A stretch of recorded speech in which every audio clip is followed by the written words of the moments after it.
안녕하세요. 2주간의 경제 현장 키워드를 모아서 생생하게 전해드리는 키워드로 보는 경제 현장 스토리의 배민순입니다. 먼저 오늘 전해드릴 키워드입니다.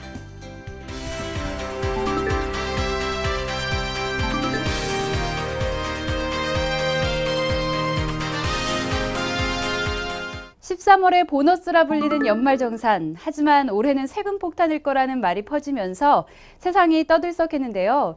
이에 따라 정부는 올해 연말정산 자료를 분석하여 그 결과를 발표했습니다.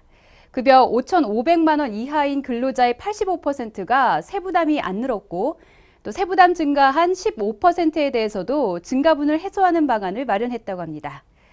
2013년 세법 개정안의 취지는 무엇인지, 이에 따른 연말정산의 결과가 어떻게 나왔는지, 또 이를 어떻게 보완할 것인지 좀 더 자세한 내용은 연말정산 결과 및 보완대책 발표 현장에서 함께 알아보시죠.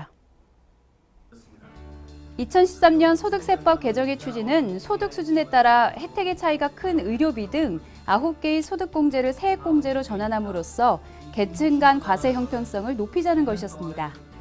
하지만 2013년 세법 개정에 적용된 이번 연말정산에 대한 논란이 거세지면서 정부는 지난 7일 2014년 귀속 연말정산 자료를 분석해 연말정산의 결과를 발표했습니다.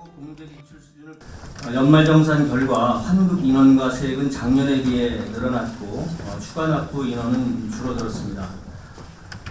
2013년 세법 개정으로 급여 5,500만 원 이하자의 세부담은 평균적으로 증가하지 않았으며 85%는 세부담이 없거나 감소하는 것으로 나타났습니다. 올해 연말정산의 결과가 당초 2013년 세법 개정의 추계 및 취지와 부합한다는 결과인데요. 특히 급여 5,500만 원 이하자의 세금은 평균 3만 원씩 줄어든 것으로 나타났습니다. 그러나 소득공제가 세액공제로 전환됨에 따라 공제 대상 지출이 적은 1인 가구, 다자녀 혜택을 받던 자녀 3인 이상 가구 등 급여 5,500만 원 이하자의 일부는 혜택이 줄어들어 세부담이 증가한 것으로 나타났습니다. 정부는 이를 해소하고자 연말정산 보완대책도 마련해 발표했는데요.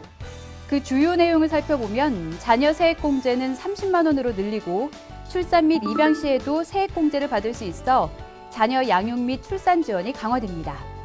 또한 중저소득층의 노후소득 보장 강화를 위해 기존 12%였던 연금저축 세액 공제율을 15%로 인상하고 1인 가구의 근로소득 세액 공제율과 한도는 확대됩니다.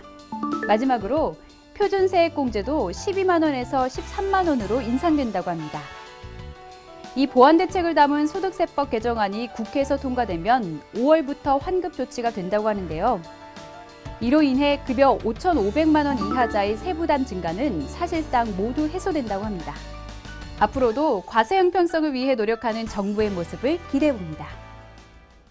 저성장 시대, 세계 각국에서는 경기 회복을 유도하고 부족한 재정을 보완하기 위해 민간 자금 활용을 적극적으로 추진하고 있는데요. 이런 흐름에 맞춰 우리나라 역시 경제 활성화를 위해 민간 투자 사업의 각종 규제를 철폐하고 민간 투자를 적극 유도한다고 합니다. 이른바 정부가 발표한 민간 투자 사업 활성화 방안인데요. 그 자세한 내용 함께 살펴보시죠. 최근 국가 재정의 여력이 부족한 데 비해 민간은 저금리로 인한 여유 자금이 풍부한 상황인데요. 이 민간 자본이 적기에 골고루 투자될 수 있도록 정부가 민간 투자 활성화 방안을 발표했습니다. 그래서 정부는 4월 8일 최경환 부총리 주재로 제7차 경제관계장관회의를 개최해서 민간 투자 활성화를 위해 각종 규제를 전면적으로 철폐해서 민간 투자를 대폭 확대하기로 하는 내용의 민간 투자 사업 활성화 방안을 확정하였습니다. 이번 대책의 주요 골자는 민간의 여유 자금에 안정적인 투자처를 제공하고 민간 투자를 가로막는 요인을 제거함으로써 투자 확대와 경기 회복으로까지 이어지게 한다는 것인데요. 그 주요 내용의 첫 번째는 바로 새로운 민자 사업 방식 도입입니다. 기존 민간 사업은 사업 위험을 민간 또는 정부 한쪽에서 대부분 부담하는 방식으로 운영되어 왔는데요. 이제 손실과 이익을 절반씩 부담하는 위험 분담형과 민간과 정부가 이익과 손실을 약 7대3으로 공유하는 손익 공유형 방식이 도입됩니다. 이로 인해 민간은 투자 위험이 줄고 정부도 재정상 추진이 곤란했던 사업을 추진할 수 있다는 장점이 있습니다. 이와 더불어 그간 민간 투자를 가로막았던 법적, 현실적 제약 요인을 완화하겠다고 밝혔습니다. 특히 대기업 지분이 30% 이상인 특수목적 회사 SPC는 공정거래법상 대기업 계열사로 편입되게 되어 있었는데 이제 해당 규제를 풀어주어 대기업의 민자사업 참여를 적극적으로 유도하겠다고 합니다. 또한 제출 서류를 간소화하고 계약 체결까지 소요기간을 대폭 단축하기로 했습니다. 이 외에도 이번 대책에는 민간 투자가 원활히 이루어질 수 있도록 대상시설을 늘리고 부대 사업 활성화, 세제 지원 등 정부 지원을 확대한다는 내용들이 담겨 있었습니다. 앞으로 민간 투자 활성화가 경기 회복으로 이어질 수 있길 기대해 봅니다. 이상으로 키워드로 보는 경제 현장 스토리를 마치겠습니다.